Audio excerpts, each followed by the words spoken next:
নমস্কার বন্ধুরা, আমি কোজাগরী আবারও চলে এসেছি তোমাদের সামনে একটা ভিডিও উপস্থাপন করতে। আজ আমি তোমাদের কাছে যে ভিডিওটি উপস্থাপন করতে চলেছি বা পেশ করতে চলেছি সেটা হলো আষাঢ় মাস চলাকালীন যদি তোমরা এই সংকেতগুলি পাও তাহলে জানবে খুবই শুভ। তোমার ভাগ্যের চাকা ঘুরে যাবে। অর্থ রিলেটেড নানান রকম সমস্যা থেকে তুমি চটজলদি মুক্তি পাবে। তবে বন্ধুরা, একটা জিনিস মাথায় রেখো, যদি এই শুভ সংকেতগুলি আষাঢ় মাস চলাকালীন তুমি পেয়ে থাকো তাহলে কোনোভাবেই কাউকে এইগুলো জানাবে না। সে তোমার যতই নিকট আত্মীয় হোক বা খুবই কাছের লোক হোক, এমনকি তোমার হাজব্যান্ড হোক বা তোমার স্ত্রী হোক, যেই হোক না কেন, তাকে কিন্তু যে যতই কাছের মানুষ হোক তাকে কিন্তু এই শুভ সংকেতগুলো যদি তুমি পাও তাকে একেবারেই জানাবে না। বন্ধুরা, শাস্ত্রে আমরা অনেকেই জানি বা শাস্ত্রে এমনটাই উল্লেখ আছে আষাঢ় মাস কতটা শুভ। এই আষাঢ় মাস থেকেই শুরু হয় চতুর্মাস। এই আষাঢ় মাসে শয়ন একাদশীতে ভগবান শ্রী বিষ্ণু শয়ন যোগনিদ্রায় যান, শয়নে যান, এবং উত্থান একাদশীতে তার উত্থান ঘটে, অর্থাৎ তার ঘুম ভাঙে। এই আষাঢ় মাসেই আমরা অম্বুবাচী তিথি পালন করে থাকি। এই আষাঢ় মাসেই আবার রথযাত্রার উৎসব পালন হয়। তার মানে বুঝতে পারছো বন্ধুরা, এই আষাঢ় মাস কতটা গুরুত্বপূর্ণ মাস এবং কতটা শুভ মাস। তাই এই শুভ মাসে যদি কন্টিনিউ এই স্বপ্নগুলো বা এই শুভ লক্ষণগুলো তোমরা পরিলক্ষিত করো তাহলে একেবারেই কাউকে তা জানাবে না। কোন সেই বিশেষ শুভ লক্ষণগুলো অবশ্যই জানাবো। তবে চলো বন্ধুরা, তার আগে একটু আমার চ্যানেলের ইন্ট্রোটা দিয়ে ফেলি। যারা ইউটিউব থেকে দেখছো তাদেরকে জানাই আমি ওমের মা চ্যানেল থেকে সবাইকে সুস্বাগতম। আশা করি সকলে খুব ভালো আছো, সুস্থ আছো। আমিও ভালো আছি।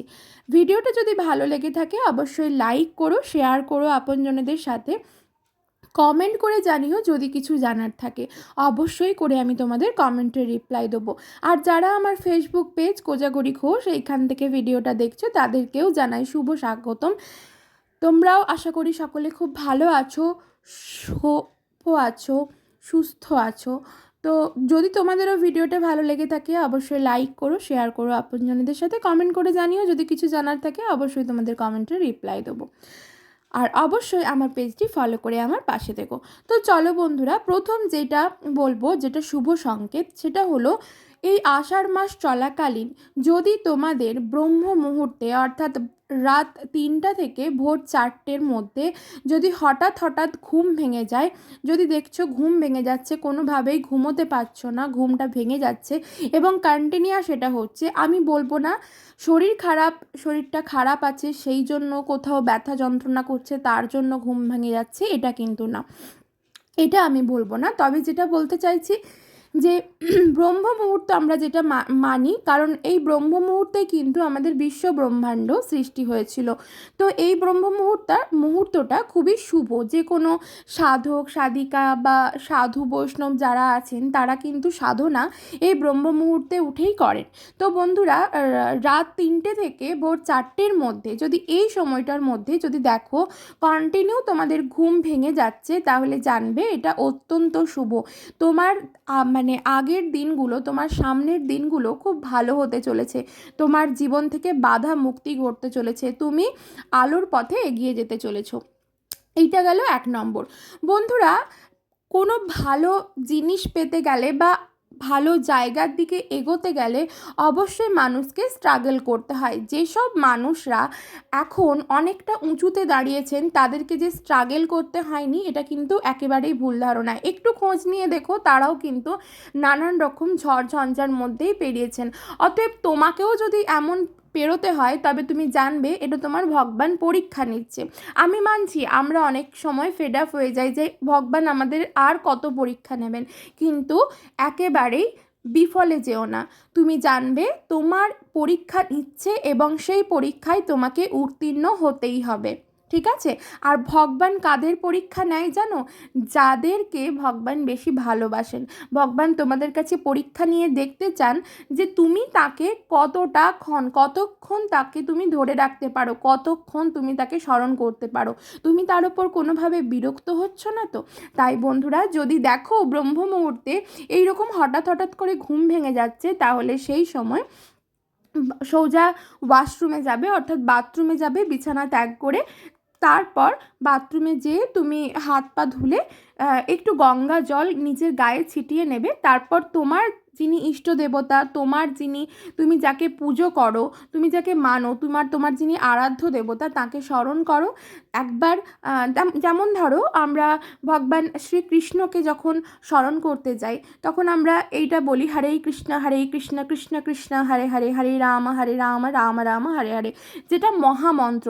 একবার এই মন্ত্রটা জপ করো এবং সোজা চলে যাও তুলসী গাছটি দর্শন করতে। তোমার বাড়ির যেখানে তুলসী গাছ আছে সেখানে দর্শন করো। দর্শন করে তুমি তোমার দিন শুরু করো। দেখবে বন্ধুরা, এটা ভীষণ সামনের দিকে এগিয়ে যাওয়ার জন্য ভীষণ উপকারী জিনিস। ঠিক আছে। আর কখনোই কিন্তু এই শুভ জিনিসগুলো কারোর সঙ্গে কিন্তু আলোচনা করতে যেও না। 2 নম্বর হলো, যদি তুমি দেখো তোমার বাড়ির মধ্যে হঠাৎ করে কালো পিঁপড়ার আনাগোনা হচ্ছে, কালো পিঁপড়ে যেগুলো খুব আনাগোনা হচ্ছে, তো তাদেরকে মেরে দিও না, বা তাদেরকে এখন অনেক রকম স্প্রে আছে, সেই স্প্রে দিয়ে হত্যা করে ফেলো না। তাদেরকে কি করো, তো তারা যদি আসে তখন তুমি জানবে তোমার বাড়ির মধ্যে মা লক্ষ্মীর প্রবেশ করবে এবং অর্থের আগমন হবে খুব দ্রুত। তাদের জন্য সেই সময় আটা বা ময়দা একটা সাইডে একটু কোনা করে রেখে দাও, তাদেরকে খাবার জন্য দিয়ে দাও। ঠিক আছে, বোঝাতে পারলাম? তো তাদেরকে মেরে ফেলার জন্য কিছু করো না। এটা যদি হয়, জানবে এটা খুব ভালো জিনিস, একটা শুভ জিনিস। এই তো গেল 2 নম্বর। এবার 3 নম্বর হলো, তুমি যখন ঘুমোচ্ছ রাতের বেলা, তখন যদি তোমার ঘুমের মধ্যে তুমি এই স্বপ্নটা দেখো যে কোথাও একটা মঙ্গল আরতি হচ্ছে, বা দেখছো কোথাও শঙ্খ বাজছে, সেই শঙ্খ ধ্বনি তোমার কানে আসছে, তখন তুমি জানবে এটা খুবই শুভ। এটার জন্য তোমার বাড়িতে কোনো রকম যদি বাস্তুদোষ থেকে থাকে, বা তোমার মধ্যে যদি কোনো নেগেটিভ অর্জার প্রবেশ ঘটে থাকে, তো তুমি জানবে সেটা খুব চটজলদি কিন্তু তোমার শরীর থেকে নির্গত হয়ে যাবে। এই জিনিসটা দেখা খুবই শুভ।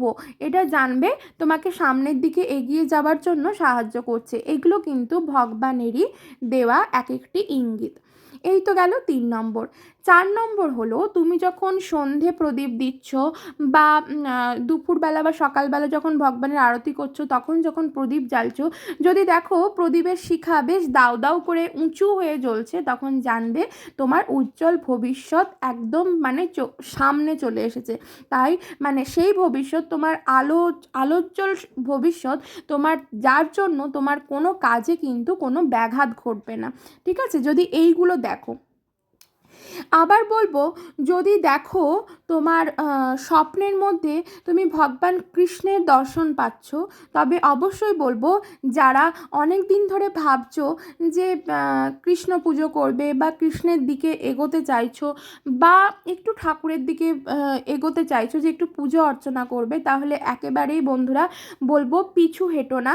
অবশ্যই ভগবানের পুজো অর্চনায় থাকো, ভগবানের পথে থাকো। দেখবে তোমার সকল সমস্যার সমাধান কিন্তু তিনিই করবেন। আমরা ফেড আপ হয়ে যাই, আমরা নানান রকম সমস্যার সম্মুখীন হই বলে, নানান রকম খারাপ পরিস্থিতির সম্মুখীন হই বলে আমরা ফেড আপ হয়ে যাই। আমরা নিজেদের সঙ্গে অনেক কিছু খারাপ করতে যাই, আমরা ক্লান্ত হয়ে পড়ি, দুঃখ পাই যে ভগবান আর কত কষ্ট দেবেন। কিন্তু জানো, এটাই একটা শেষ কথা বলবো, যে ভগবান কিন্তু আমাদের পরীক্ষা নেন, আর সেই পরীক্ষায় আমাদের উত্তীর্ণ হওয়া কাজ। আমরা তো ছোট থেকে অনেক পরীক্ষা দিয়েছি, তাই না? একটার পর একটা ধাপে ধাপে উত্তীর্ণ হয়ে এগিয়ে এসেছি। তবে বলবো বন্ধুরা, যদি এই রকম কিছু স্বপ্ন দেখো, এই রকম কোনো কিছুর সম্মুখীন হও, তবে একেবারেই ফেড আপ হয়ে যেও না, ভেঙে যেও না। ভগবান তোমার সাথেই সর্বদা আছেন। এবং বন্ধুরা, এই আষাঢ় মাস থেকে যেহেতু চতুর্মাস শুরু হয়, সেহেতু বলবো প্রত্যেক দিন তুলসী তলায় একটি সর্ষের তেলের প্রদীপ প্রজ্বলন করো, একটি সর্ষের তেলের মাটির প্রদীপ প্রজ্বলন করো। রবিবার দিন এবং একাদশীর দিন ছাড়া প্রত্যেক দিন তুলসী তলায় একটি করে মাটির প্রদীপ প্রজ্বলন করো রাধারানীকে, কারণ আমরা মা তুলসীকে রাধারানীর বেশেই দেখি, রাধারানীর রূপেই চিনি। তো বন্ধুরা এটা করো, আর মাটির প্রদীপটা একবারই ব্যবহার করবে, দ্বিতীয়বার কিন্তু আর ব্যবহার করা যায় না। যদি এই শুভ সংকেতগুলো পাও তাহলে অবশ্যই কাউকে জানিও না। সকলে খুব ভালো থেকো, সুস্থ থেকো, সাবধানে থেকো।